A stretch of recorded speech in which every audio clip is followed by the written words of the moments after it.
Good evening and Assalamu alaikum. You're watching the special transmission with the name of Situation Room from PTV World. I'm Zahra Sikandar, and today we celebrate, as the nation celebrates, the a very momentous day following the Pahalgam incident, what fiasco ensued, what followed, and we are celebrating as a nation a very momentous day, the success of Pakistan's forces operation, and we have seen significant happenings following the ceasefire agreement. The Director General ISPR had officially briefed the media, and today it was a very another significant step towards normalizing the relationship between the two nations of the region as the whole world watches the situation unfolding.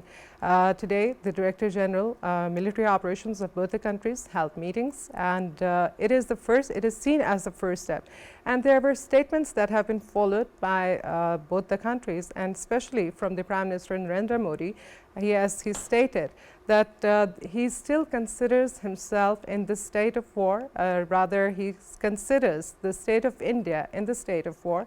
We are going to delve on these aspects of these developments. Joined with me are my guests, Hassan Gillani and Mahnoor Qureshi. Myself, Zahra Sikandar, warmly welcome you. Thank you very much for having me. Thank you so much. Right. How do you see this development coming about? We have seen this is taken as the first step towards normalizing the relationship between India and Pakistan. The first and foremost thing should be asked whether it is going to bring any normalcy at all, if at all. Well, it is supposed to, and we really hope it does. Now, over the last 12 hours or so, we have seen some very important developments taking place. As you mentioned, the revival of the talks through hotline between the DGMOs of the two countries. And it is certainly a very good omen towards de-escalation of tension and bringing the two countries towards normalcy. But what has happened after that is very, very worrisome, because the statement coming from Narendra Modi in his address to the countrymen from the state of Bihar, if I were to sort of interpret what he said, is he has thrown a cold water over whatever prospects there were of improvement, of any sort of betterment, any improvement, any normalization of relationship between Pakistan and India, because he says that this Operation Sindoor, which was launched by them against Pakistan and which has temporarily been paused following the intervention by the US, is basically an ongoing process. It is a policy, and when he says policy, it means that this is going to be a perpetual state of operation which might be stopped and then revived, and then stopped and then revived by the Indian government. Now, this is something which is most unwelcome, because it does not augur well for the prospects of improvement of relations between the two countries. Now, what shape does it take? Right. How hostile India is going to be? This is hard to predict, but when a person like Modi is sitting at the helm of affairs, all bets are over. All bets are over. You can simply not say that this is going to happen or that is going to happen, because a man like him is most unpredictable. He is somebody who can go to any extent, any length. He can stoop as low as he possibly can. Right. So what has happened over the last few hours is that, of course, the two countries were coming closer to improvement of relationship, diffusing of tension, but this man has thrown everything under the bus. Well, Mahnoor, and certainly Hassan, I would also ask you about the state of media, the traditional way Indian media, spills lies and spews venom. It is continuing, and we have seen that after even international media has presented India as presenting false and fake news and misinformation, it is still spinning the stories, and it is not getting back from what it is good in doing always. How do you see this situation coming about? I believe they are still doing that, but people inside the India are still not buying their narrative. Inside the India, even celebrities, even their actresses are pointing out what kind of news are being projected on media, and it is not at all true. And even we have seen that international media have already fact checked there are a lot of news and shown the truth to the world. So I believe that it is their job, they have to do that. If they won't do that, they cannot survive in such kind of fascist environment which we have seen in the neighboring countries. So, we can imagine how much it is tough for the journalists there to survive. So, Right. they cannot tell truth to the people, they cannot share the fact based news, they cannot share the true thing to the people, they cannot show the true picture of the scenario, because the Modi government have such kind of expansionist, hegemonic and fascism in their policies. So, Right. obviously, I can understand, being their neighbor, we are not secure from them. So, how can their journalist be? Right. But the good thing is that in 2019 we have seen that their narrative was being bought by the world, and obviously we were at the victim side, we could not do much about it, but in today's era where we have seen it's a time of artificial intelligence, we have a lot of fact checking tools, and we have seen that international media played a very good role, Pakistani media played a very good role. We we didn't follow the sensationalism, we followed the true news, we waited for the official statements, we didn't try to bash someone from India. So, we played a role very ethically, very Right. responsibly, and I believe the role of international media is commendable in such situation where they have fact checked their news. Yes. They have shown truth to the world. So, it's the time where these things are not being bought by the people. So, India need to understand such things. It's a very like old strategy of narrative building. They cannot do it. Yeah, Yeah. it's more than the concern of an narrative building. It's a matter of ethical professionalism and ethical journalism, I would say. So this is certainly a concern. And there's also this argument that with the advancement of technology, the scope of wars have shrunken and got limited. How far would you agree with this statement, given the situation between India and Pakistan? Well, to some extent, yes, because if you look at the air defense system that they had created, bought from Russia, and that we have sort of penetrated and destroyed, it's not that we physically went there and downed something which caused destruction. It was all about communication. It was all about deactivation. It was all about jamming. So there is soft kill, there is hard kill, there is different way of downing things. So yeah, in a way you're right that the conventional warfare now hinges more on how technically advanced you are. As a matter of fact, I have been hearing some of their retired military personnel saying that Pakistan possesses phenomenal and exemplary expertise when it comes to tackling technology and flying the JF-17 Thunder and all the other plans. As a matter of fact, they said that even the Chinese who created the JF-17 Thunder might not have been able to fly these warplanes as efficiently and as precisely as Pakistan's did. So there is admiration for Pakistanis even across the border. There are people who are appreciative of Pakistan's technical expertise. Right, and I would also like to ask you about the are there any speculations vis-a-vis the peace or ongoing war, or as if Modi has said that he has put the whole thing under the bus once again by involving into such war of words, we can say, or this hysteria of his is not going down. So it's also very significant to understand what the world is saying, but at the same time, what strategic advantages in this situation countries could have? Well, if you look at the recent developments that have taken place over the last couple of days, Indian media was somewhat welcoming the resumption of contact between the DGMOs of the two countries. That was until Modi delivered this speech from Bihar.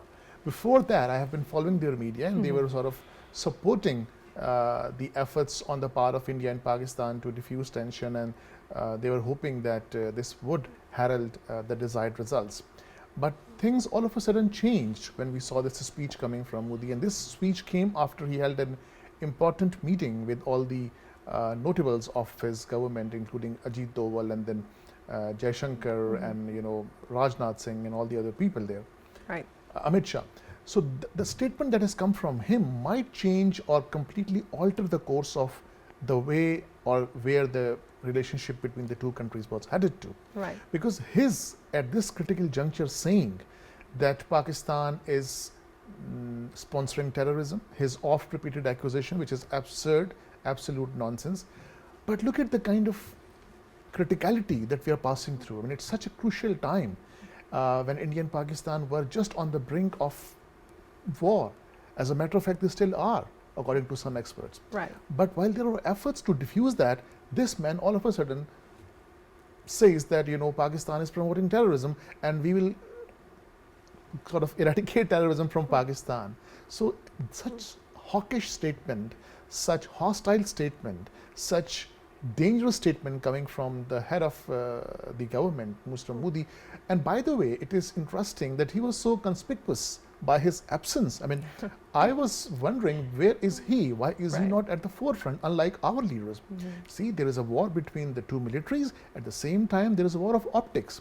War of optics is being fought by the leadership of the two countries. Right. This man was missing. He was nowhere to be found. True. And then That's all of a sudden, he surfaces yeah. with this hostile statement saying that we are going to eradicate terrorism and Pakistan is abetting terrorism.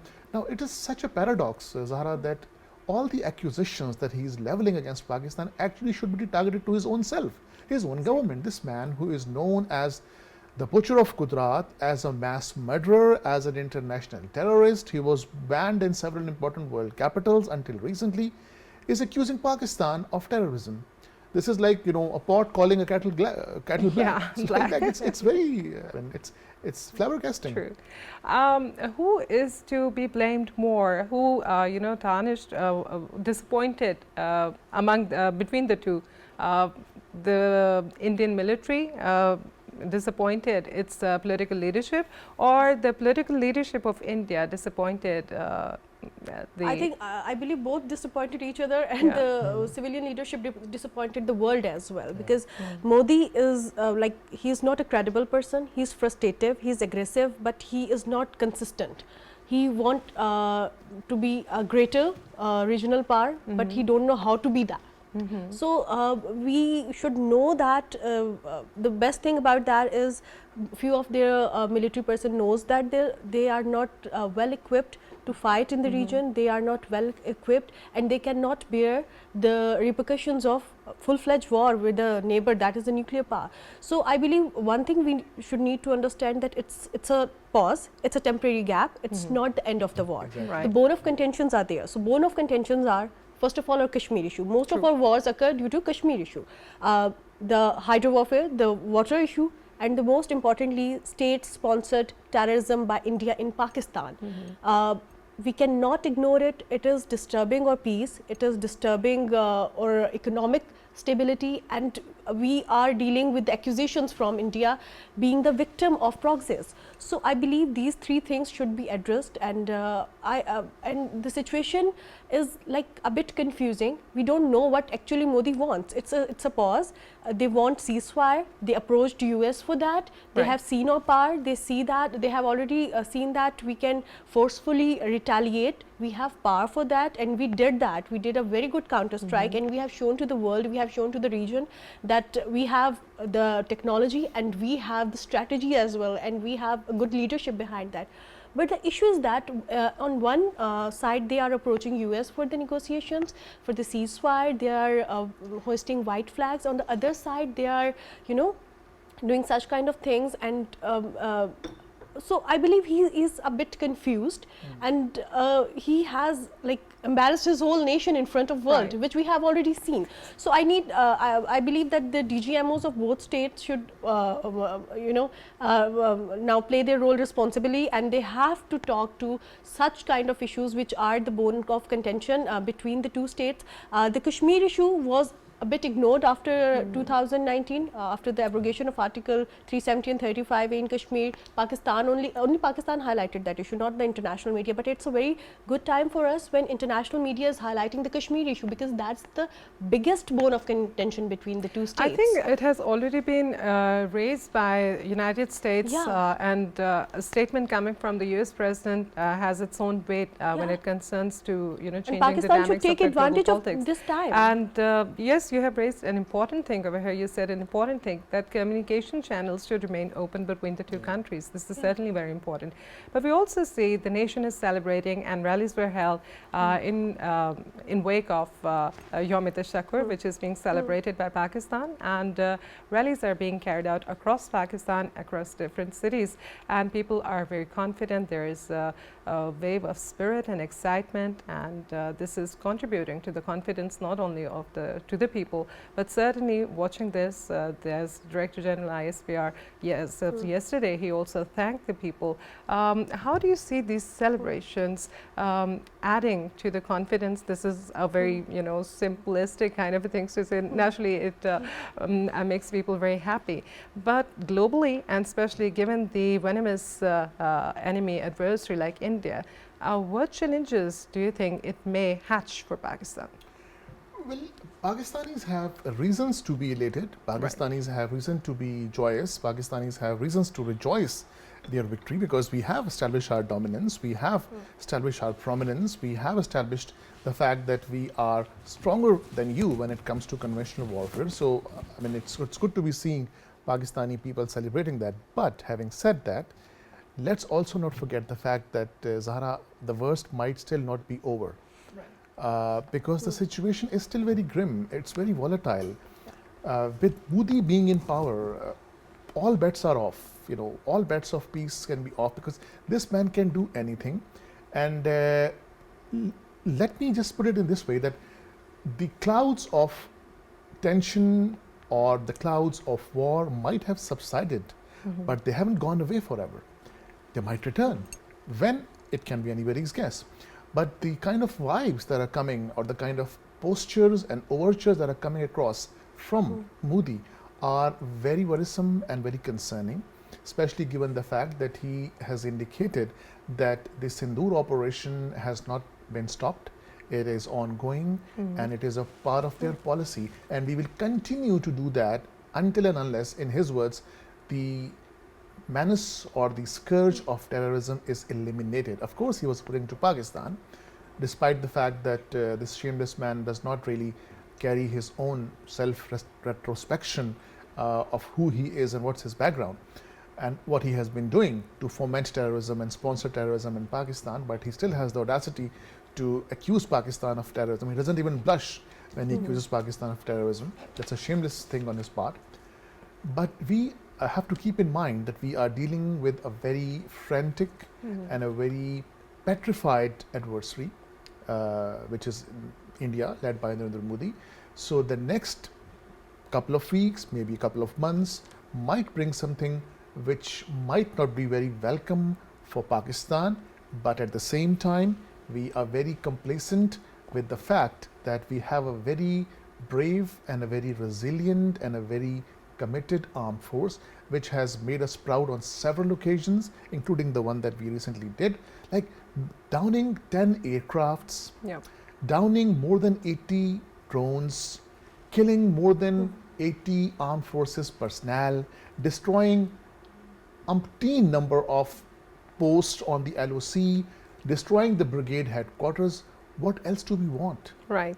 What other proof does the world or we want for the manifestation of our armed forces professionalism? And this has been done without harming a single civilian and a single civil infrastructure. On the contrary, they have harmed more than 35 civilians in Pakistan, desecrated our holy mosque, damaged our water reservoirs, in flagrant violation of all the international laws. Right. So this is for the world to see, and this is for us to see as well. I mean, if you look at their policy, it revolves around 3 A's: attack, aggression, and two A's: attack and aggression. And ours is retaliation and reaction. Indeed, yeah. So we are basically acting in defense, and they are acting in aggression. So, and also we are dealing with an adversary which has got no regard for international conventions, international laws. What we are doing is simply following Article 51 of the UN Charter, which allows us to act in self-defense. Isn't it Exactly. surprising? Yes, Mahnoor, you want to say I want to add something. Yeah, What Hassan was saying, that shows that our civil military leadership is on one page. That is always being criticized by India and their media. Even in such crisis situation, we have seen that. And the civil and military leadership of India is not on one page, because on one hand, Modi is saying that the Operation Sindoor is continued, and on the other hand, the DGMOs of both countries are in contact with each other, and they accepted the point of considering the reduction of forces on the borders. That shows what is Modi want and what is their military want. So that shows that they are not on one page. They are still in the state of confusion. And on the other hand, we are on one page. Not only our civil military leadership, but our people as well. They are supporting the government. They are supporting the military. So we have one narrative, that is promotion of peace in the region. And on the other hand, Modi government is still confused. What they want? They want to promote their country as a hegemony in the region, or they want peace in the region. Hegemon and a shining India and a very secular India and very bright India, but all of these has been badly tarnished in international media, not by any other but Indians themselves, be it their military, be it their political leadership, or be it their warmongering narratives. It's time for a little break in Situation Room.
Welcome back. You're watching Situation Room, and today we are discussing the latest happenings that have evolved over the days following the Pahalgam false flag operation, Indian escalation, Pakistan's retaliation, and now we are discussing the possibilities which may ensue in the days to come as the posture of Indian military leadership as well as its political leadership remains very hawkish, despite that it has been badly embarrassed internationally and it has been exposed on so many accounts. It is still continuing with its warmongering hysteria and is not budging back. Why, Hassan Gillani, we cannot expect peace to prevail, and why it is so hard for India to come to terms when it comes to normalizing the relationship? That is a very pertinent question, and the answer would be it is the manifesto of the BJP government. If you look at the current manifesto of the BJP government, it has some really, really dangerous goals set by the BJP. One of the goals was to abrogate Article 370 and 35A in Indian illegally occupied Jammu and Kashmir, and they did that. Right. Another one is to, as she mentioned, the expansionist designs of the Modi government, which of course is not attainable if they do not resort to such actions as they are doing right now. Throwing missiles in their own cities in Punjab, throwing missiles in Afghanistan, throwing missiles in Pakistan, trying to create chaos, trying to create anarchy, trying to create utter confusion in such a way that as if they believe that these are just low-hanging fruits, it's very easy for us to go and get Kashmir from Pakistan, go and get Balochistan from Pakistan. They can never do that. These are just distant dreams. They are living in a fool's paradise. They are living in a fictional world. But since their ideology, their manifesto calls for taking such actions and is against any peace overtures towards Pakistan or making peace with Pakistan, they are continuously resorting to one dirty trick after the other. I'll even go to the extent of saying that the manifesto that the BJP has right now basically calls for, God forbid, washing away Pakistan from planet Earth. I mean, they are basically living in a fool's paradise. I mean, they can dream anything, but we are there to shatter their dreams, to rattle their dreams, and to turn all their dreams to ashes. And we have done that, and they have seen that. They have, I mean, first they came in the Balakot and we gave them a bloody nose. Then they again came to Pakistan, we gave them a bloody nose. If they now again come to Pakistan, they'll again meet the same fate. Right. Every time they have egg on their face, but they don't feel embarrassed. I don't know what sort of shameless exactly, they're coming again and again and defeating again and again. Putting their people through tremendous amount of embarrassment, you know, and then humiliation and then shame. How do you think it is complicating, this whole thing is complicating the diplomatic efforts? Mahnoor, I would like to ask you upon this, that this continuation of war hysteria or not, utilizing the negotiation table, how it is complicating the third-party mediation towards resolving the pertinent issue which linger between both nations. We have seen the role of third party in such kind of crisis where the different countries and the people around us thought that we cannot retaliate back, or we are the weaker state than India and we cannot do much about that, and even a lot of people were only condemning that but not trying to have a negotiation and not trying to play a substantial role or a practical role in such kind of situation. Right. So I believe that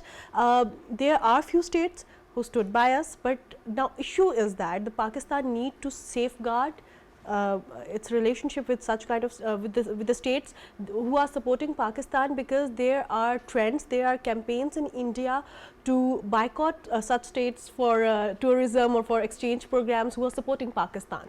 So we have seen what kind of people they are. It's not about their military, it's not about the government, it's about the people as well, because they are always on the view to deter Pakistan, they're always on the view to eliminate Pakistan and to isolate Pakistan. Right. And the states who are standing with Pakistan in such crisis, so it's loud and clear that they don't want peace. They don't want peace in the neighboring countries, they don't want peace in the regional countries.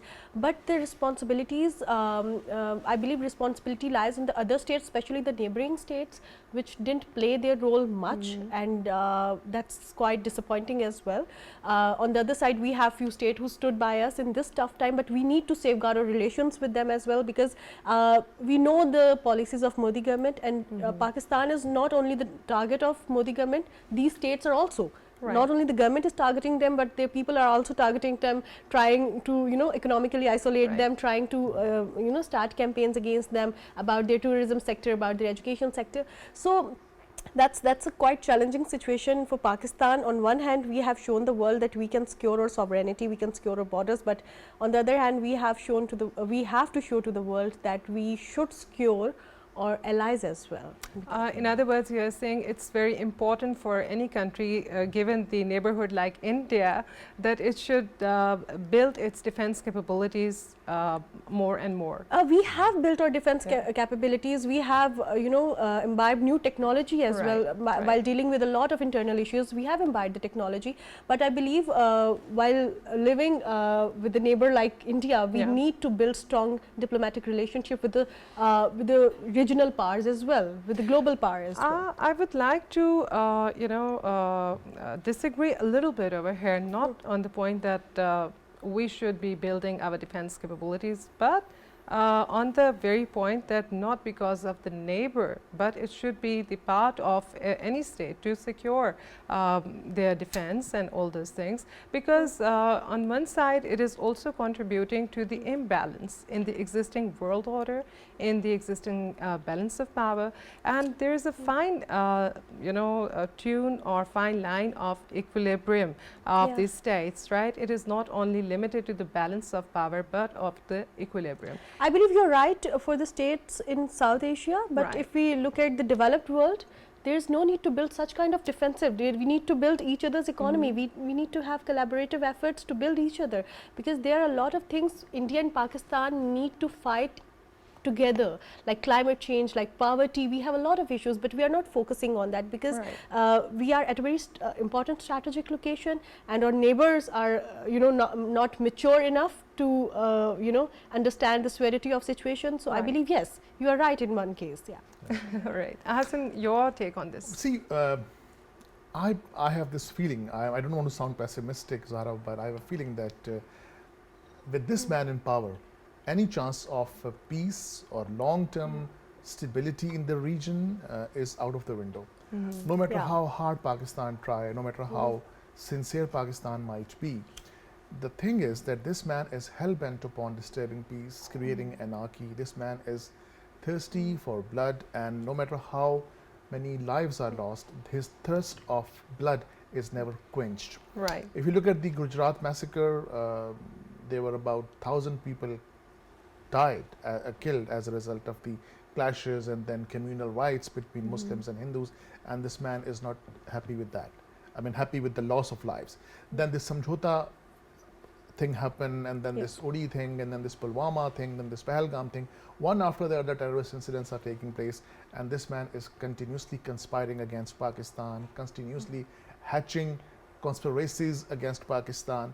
So the kind of statement that he has given today, I think it has dampened any prospects of peace or reconciliation, whatever might be, following the contact between the DGMOs of the two countries.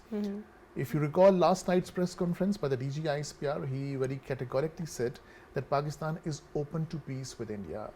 Yeah. I mean, I'm paraphrasing, because he was of the view that there is no space for any confrontation between two nuclear rivals, India and Pakistan, and if any such conflict takes place, in his words, it's going to be absurd, utter stupidity, and inconceivable, which clearly reflects Pakistan's intentions towards India. I mean, we are happy to fight with India as long as they want us to. Right. But we'd be more than happy to be left alone, and you focus on your development and let us focus on ours. Just leave us alone. We are more than happy concentrating on our own developmental goals. We do not want to fight with you. We do not want to engage with you. All we want is stability, peace, empathy, and tranquility in the region. Yeah. But this man is constantly having a problem. He's obsessed with Pakistan, I believe. Obsessed with not just Pakistan, obsessed with massacre, obsessed Exactly. with bloodshed, obsessed with war, obsessed with human suffering, obsessed with persecution. Can we say there has been shift in balance of power given after this incident?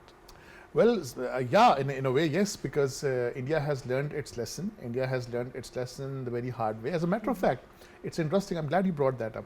Last night, when I was following the press conference by DGISPR, at the same time, their three chiefs of air, naval, and army were also holding press conference simultaneously. And there was a question asked by a reporter to the air chief that Pakistan claims that they have downed our 5 to 6 warplanes. He was referring to the planes shot by Pakistan's army. Yeah. And can you confirm or deny that? And the man had no answer. And what he said was that, see, when we are fighting a war, it does not matter what we lose and what we gain. What matters is that we have established our superiority, we have achieved our goals. So if I confirm that yes, our planes have been down, that will be of advantage to the enemy. I can't say that, but he couldn't deny that. Yeah. So it clearly shows that they have suffered huge losses, and each aircraft that was downed by Pakistan cost about $300 million. They have purchased about 25 warplanes from France and Russia, totaling about 8 to 10 billion US dollars. Right. So we have caused them loss financially, militarily, politically, morally, and now this ceasefire that has come about, Zahra, a lot of experts believe, including myself, I'm not an expert, but I believe so, that this is basically a time-buying tactic on the part of Indians, because they have suffered a loss. Their morale is faltering. It is going down. Their spirits are low. Their grit is weakened. So basically, they are wanting to buy some time to regroup themselves, reorganize themselves, re-energize themselves, and replan another hegemonic design against Pakistan. But we are, of course, not sitting idle. We understand that there may perhaps be not many countries who would want another country to be decimated or completely wiped out of the map of the world. If that is the case, and if the intentions are very clear, the people are not coming to the peace talks, and if we see in totality the losses India has suffered after this whole incident, this trauma, we have seen that India has nothing to gain. It has lost on the political front, as already stated. It has lost militarily. It has lost the political popularity. What is to gain out of all of this exercise? The Kashmiris are never had never been with them, and they never want to be part of India as well. So, what is the whole point of bringing this instability to the region? They need, I think, a few more defeats to understand their position, that it is not a mature thing to do in a region where two nuclear powers are neighbors to each other and they have capability to counter each other. And what they are getting out of it, only eyeballs, and even they are getting a lot of criticism as well. So people are not buying this narrative, people are not accepting this, because they have already knew that they have other things to fight for, and they need their government to invest their time and energy on such things, which are their basic needs, and government is continuously ignoring that. Government is busy in doing proxies in the neighboring country. Government is doing strikes in the country, and what they are getting? Nothing. Right. They are getting defeat. They are getting economic loss. They are getting human loss. So I believe that they need a few more defeats to understand their position. And commenting on your first question that you have talked about, the a shift in power in the region, that is loud and clear for the people. That is very prominent for the people. India was considering itself a regional power, which we have shown that India is not. Even I am not claiming that Pakistan is a regional power, but certainly China is. And we have I believe the credit goes to Pakistan, that we have shifted the tilt of global market towards the Chinese military hardware, and we have shown to the world that it's about the equipment, it's about the warplanes, it's about the military infrastructure, and most importantly, the strategy behind that, the man behind that. So we have shown to the world, and the most importantly, we have shown our good relations, which are which India was trying hard to affect by promoting proxies in the areas where CPAC is. So we have shown to the world that we have good relations with China, and whatever India is doing, trying to curtail that, we know how to counter it, be it on the side of conventional warfare, or be it on the side of narrative warfare. Got your point. Technically, but Mahnoor and Hassan as well, we have seen when there was the bipolar world, and after interacting in a manner that was detrimental for their power and the whole thing. The basic purpose of balance of power is to bring stability, and that after that nobody dares or thinks of jeopardizing the situation. Do you think the situation bringing the two nations to that point where they do not want to engage into war anymore? See, the situation currently is such, Zahra, that as pointed out by Pakistan several times, that no matter how sincere the intentions on both sides might be, as long as the issue of Kashmir remains unresolved, there always is going to be tension, confrontation, military adventurism, animosity, acrimony, fights, conflicts. Ever since Pakistan and India came into being, we have had several wars. We have fought 3 wars, and one was the Kargil conflict, of course, but out of these 3 wars, 2 were on the issue of Kashmir, then Kargil again was on the issue of Kashmir. Then whatever tension there has been between the two countries, the epicenter of the terror of the problem was Kashmir. The bone of contention was always Kashmir. So as long as this issue is there, peace will always continue to elude South Asia. And not just South Asia, but the entire region, because if there is a conflict between the two countries and it erupts and it has a spillover effect on other regional countries too, the entire region can be engulfed. So it is not a dispute between the two countries, especially given the fact that they are nuclear armed rivals. Right. India and Pakistan, of course, are sensible enough to understand the disastrous repercussions of using nukes, but since they are nuclear powers, since they have warheads, and the number of the warheads is approximately the same. Right. So the possibility, the probability of this disaster cannot be entirely ruled out. So, there is always a threat looming over the two countries of them resorting to this adventurism. But as long as the issue of Kashmir is there, And what is most unfortunate is that in this particular statement that came from Modi today, he said that India is not ready to talk to Pakistan on any issue other than the issue of terrorism. Now you are actually taking a very tunnel view of the entire issue. The Right.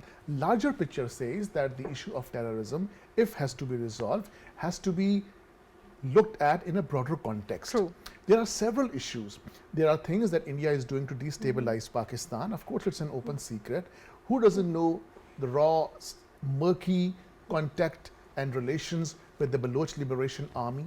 Who doesn't know Raw's murky connection, nexus with the Fitna al-Khawarij? See, Pakistan is like Why- a... yeah, go you're ahead. right. Yeah. Why the world forgets the kind of exercises or the kind of communal violence that is emanating from India for the Indian people themselves. We have seen the issues of minority rights there. We have also seen the communal violence there, and we have seen that there is, the street power of RSS or RSS-inspired different factions. But at the same time, this whole idea, this whole narrative. How can even India think of, claiming to be a country that is fighting or fighting the war on terrorism or contributing to the counter-terrorism efforts? I mean, it makes no sense at all. I just cannot understand how to Yeah. put it into words, See, especially given the international, role of international organizations vis-a-vis partnering with Pakistan or partnering with India when it comes to counter-terrorism efforts. I mean, Pakistan has led a lot of operations, be it calming operations, be it sanitizing operations. But on the other side, the very fact that India was saying that it is going to invoke the Article 51 of the United Nations Charter regarding the self-defense itself was a very strange kind of thing, because no Indian sovereign territory has never been, a kind of a place where any kind of activity have been, or it has any kind of evidence that have brought to the world towards, creating a situation where it says that it needs to, falter or partner in counterterrorism efforts. It reminds me of a saying in English. They say, hunting with a hound and running with the hay. Yeah. So basically, India is hunting with the hound, running with the hay. On one side, they are abetting terrorism, they are sponsoring terrorism, they are supporting elements who spread terrorism in Pakistan. Right. On the other hand, they are playing a victim card, saying that we are the victims of terrorism.